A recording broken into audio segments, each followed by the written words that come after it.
It's not about learning the language and then using it. It's about learning the language as you're using it.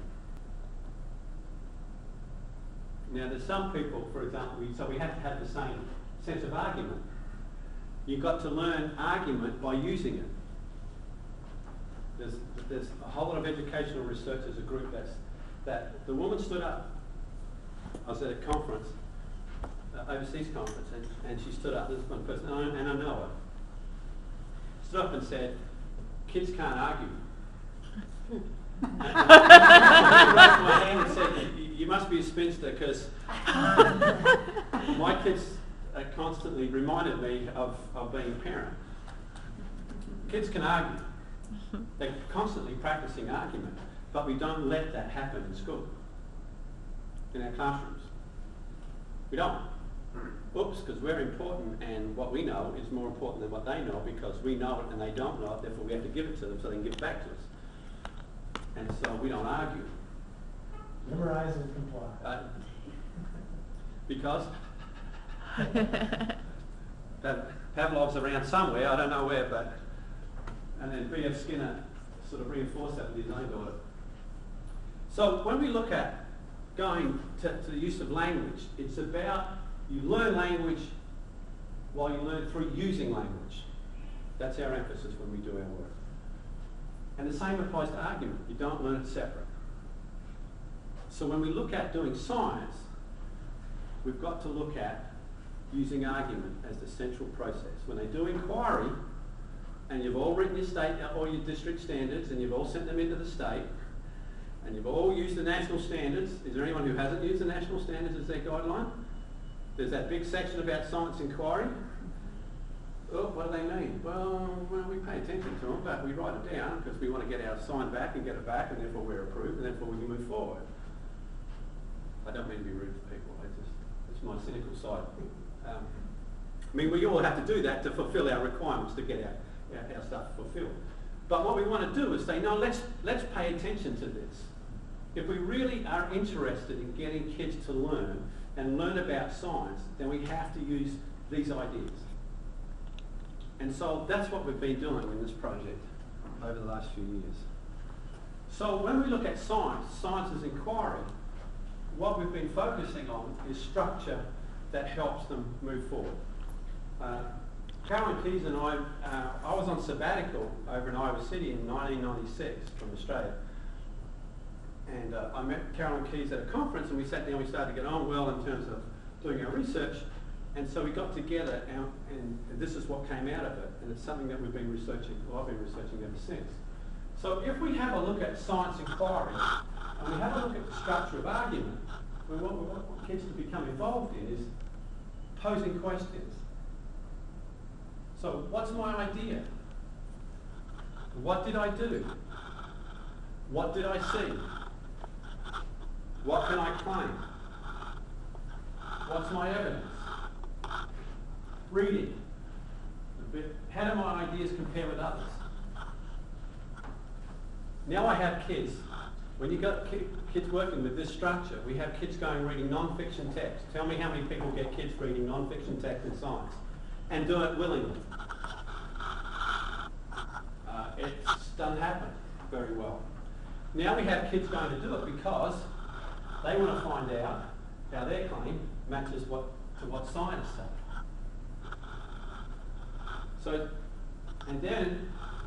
we would call these cognitive categories, and then when we wanted kids to be metacognitive, go back and think about what it is they've done, we pose the last question: how have my ideas changed? And let me say, when you've got little ones, kindergarten kids standing up and saying, I have a claim and here's my evidence, I think we can get success. Because it's a very simple structure and you can tailor it to the ideas to the kids as you go through. So we've been working very much on this structure here of putting this in place in classrooms. Now, we put together this teacher template not as a sense of linear fashion. You know, you do one step, you follow by another step. It's not a Pavlovian response, but rather that there's different levels of negotiation. Teachers will be working small group, whole group, with individuals. And so there's different levels of negotiation that we have to structure teachers up. So when we look at a science inquiry unit, we would be looking at teachers doing 2 or 3 or 4 of these, depending upon how long the year would go. And at the end, we ask children to write summary writing activities that use all the writing to learn experiences that we've done. So it's not writing to the teacher. They may do newspaper reports. They may write letters back to their parents. They may write some information for the grade below them and send it. All these, the audience becomes real in it. And so we're pushing the notion of language use, because you can do just-in-time instruction when you want to look at what's the structure of the writing type that you're using. We're getting a lot more writing occurring here because it's kids' ideas that they're putting down. It's their own as they expand on it. They have to stand up in groups and defend their claims and evidence against the rest of the class. And then they have to pull all that together in terms of summary writing activities. So we're trying to actively use within this whole process a notion of aligning learning theory and teaching together in ways that get the central demands of science pulled together. And for us, we think it's a very good way of being able to achieve this. We've been doing this now for, as I said, we started that in 96, 97. So I've been doing research on this now for 10 years, and I can show you data from any grade level, basically, that you want to get. But every time we do it, and it's implemented well, we have success. We close achievement gaps, we close gender gaps, we have success. I'm going to stop there for a little bit because it's a rush at you, obviously. We don't want to... Oh, there's a couple of others. Let me just put it before I... In terms of the teaching, there's some critical pedagogy that has to be used. Dialogue. What tends to happen in most classrooms?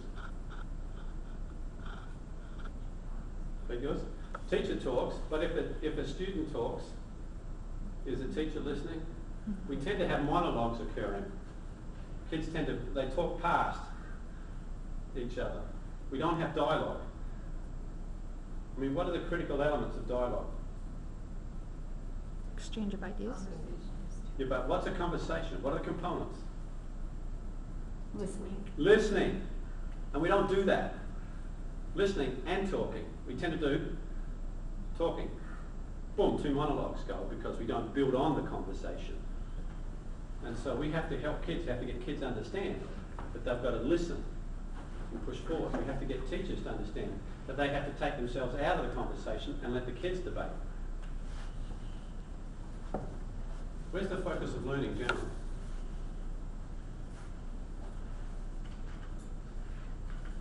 Madam Superintendent, where's the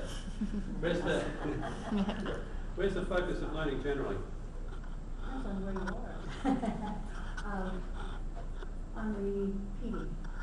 Yeah, I mean, when teachers test kids, who are they really testing? Themselves. Because they've given the information out and they want the information given back to them. So they can thump themselves on the chest and say, well, I know this because it got given back to me. It takes us to think very differently if we want to actually test kids. And if the focus is on learning, it's not about teaching, it's about learning. Because if I fundamentally believe that every individual controls their own thinking, how much control do I have of thinking? Sure. It's a really interesting comment. I've worked with a few, actually quite a few people, and it's one of the hardest things to get through is this focus. I sat next to a woman who I've known for a while, and I would not want to misbehave in her classroom. Okay, I mean she's a very nice lady, but as a young man, I wouldn't want to misbehave.